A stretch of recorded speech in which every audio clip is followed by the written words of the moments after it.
There's a sacred rule that governs the sun-drenched beaches of Cancun, Cabo, and Tulum.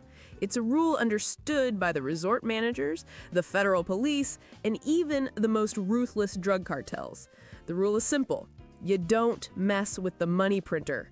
Think about it. These Mexican beach resorts are basically Disneyland for foreign wallets. Every year, millions of tourists fly in, their pockets stuffed with the one thing cartels crave even more than power: US dollars. This isn't just a side hustle. Tourism is Mexico's golden goose, a multi-billion-dollar industry that employs nearly 5 million people. And the cartels? They may be violent, terrifying, and responsible for unimaginable chaos, but they are not stupid. They are businessmen.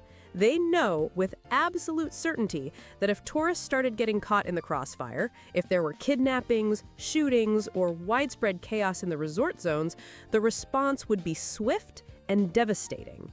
The Mexican government would be forced to unleash hell, and they would do it with the full, unconditional support of the United States, the international media, and the entire global tourism industry. Cartels want to make money. They do not want an international crackdown that would obliterate their operations. There are even documented cases of a cartel faction publicly apologizing after American tourists were accidentally killed, vowing to hand over their own members responsible. That's how seriously they take this. So what do? They protect the resorts. Yes, you heard that correctly. The same criminal organizations that terrorize vast parts of the country become the unofficial, unseen security force, ensuring that your all-inclusive buffet and margarita tower are never, ever interrupted. They create a bubble. Inside the bubble, tourists are off limits because tourists are revenue. Tourists are the business.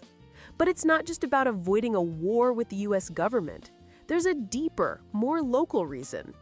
Every single resort, every hotel, every beachside bar is powered by thousands of Mexican workers. These are the maids, the bartenders, the tour guides. Hurting tourism doesn't just hurt foreign investors, it hurts the very communities that cartels rely on for their silence, their fear, and their cooperation. The logic is brutally simple. If the locals lose their jobs, they starve. If the locals starve, they get desperate and stop cooperating. And if the locals stop cooperating, the cartels lose their eyes, their ears, and their control on the ground. Suddenly, their entire shadow empire becomes vulnerable. So the resorts become neutral zones. They are safe, they are heavily monitored, and they are heavily protected, even by the very people you'd least expect. Meanwhile, just beyond the pristine walls of the resort, the rest of the country deals with the reality the tourists will never, and are never meant to, see. So why are Mexican resorts untouched? Because in Mexico, from the highest levels of government to the lowest foot soldier in a cartel, everyone understands the same cold, hard truth. You don't shoot the tourists. They're the ones paying for dinner.